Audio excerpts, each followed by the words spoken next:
अभिलाष यादव जी भोपाल से। राधे राधे महाराज जी। राधे राधे महाराज जी। महाराज जी, पिछले एक वर्ष में जब से आपका सत्संग सुना है, श्री जी की कृपा से 1,54,00,000 नाम जप हो गया महाराज जी, जिसमें मुझे परोपकार की भावना उत्पन्न हो रही है महाराज जी। अभी इनका कहना था कि जैसे कोई दीनहीन या किसको देखता हूं तो अपना भजन दे देता हूं कि मेरा इतना भजन उनको दे दो। तो महाराज जी, ऐसा करने से भजन नष्ट नहीं, पहले तो अपने लक्ष्य तक पहुंचो पहले, नहीं तो बीच में ही लुट जाओगे।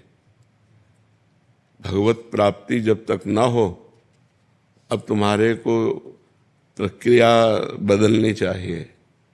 जो भजन करो वो भगवान को समर्पित करो, जो भजन करो वो भगवान को समर्पित करो। जिसको दीन दुखी देखो तो तन से धन से सुख पहुंचाने की चेष्टा करो और मन से भावना करो, भगवान आप तो परम उदार हो, आप इसे ठीक कर दो। भजन भगवान को दो, प्रार्थना भगवान से करो।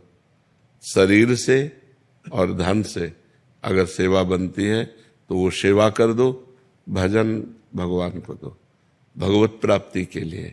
जब तक भगवत प्राप्ति ना हो जाए तब तक भजन खर्चा करने का बिल्कुल अधिकार नहीं रखना चाहिए। महाराज जी, उस समय मन बहुत द्रवित हो जाता है, तो तन से सेवा कर दो और मन से प्रार्थना कर दो।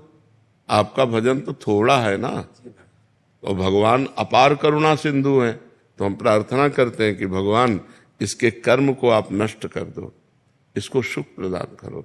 हे भगवान, आप इसके दुख को दूर करो। ये तो हर भक्त विनय कर सकता है। तो विनय करना, शरीर से और धन से सेवा करना, भजन को भगवान के चरणों में समर्पित करना, वो सिर्फ भगवत प्राप्ति के लिए। हमारा जन्म साधन धाम मोक्ष कर द्वारा, हम भगवत प्राप्ति के लिए भजन करते हैं। और दूसरी बात, सब में भगवान है, सब रूपों में भगवान है। तो जब कोई दुखी हो तो देखो भगवान दुख की लीला कर रहे हैं। तो हमसे जो बन सके हम तन मन धन से सेवा कर दें, लेकिन भजन भगवान को दें। भजन का फिर उससे लक्ष्य की प्राप्ति में बाधा पड़ जाए। महाराज जी, विचार ऐसा आता है कि मैं तो और भजन कर लूंगा, लेकिन शाम तक जियोगे आपको पता है क्या? शाम तक आप जियोगे क्या? ये कोई गारंटी तो है नहीं ना। तो पहले हम अपना कार्य करते मनुष्य जीवन का, पहले अपना कल्याण करें, अपने को भगवत प्राप्ति करें। तो जब आप भगवत प्राप्त हो जाओगे तो वासुदेवा सर्वम, कोई जीव बचा ही नहीं, सब भगवान ही है। यही अनुभव हो जाएगा। सिय राम में सब जग जानी।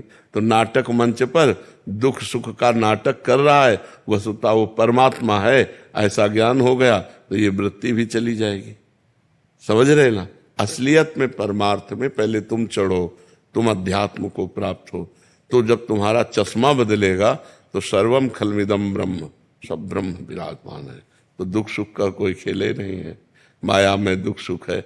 जैसे स्वप्न में दुख सुख होता है तो जागृत में मिट जाता है, ऐसे ही जागृत का दुख सुख ज्ञान में मिट जाता है। जब आप ज्ञान को प्राप्त होगे, भगवान को प्राप्त होगे, तो न दुख है न सुख है, वही सच्चिदानंद परमात्मा स्त्री पुरुष रूप धारण किए हुए लीला कर रहा है, ऐसा अनुभव आएगा। तो अपने भजन को भगवान को समर्पित कर।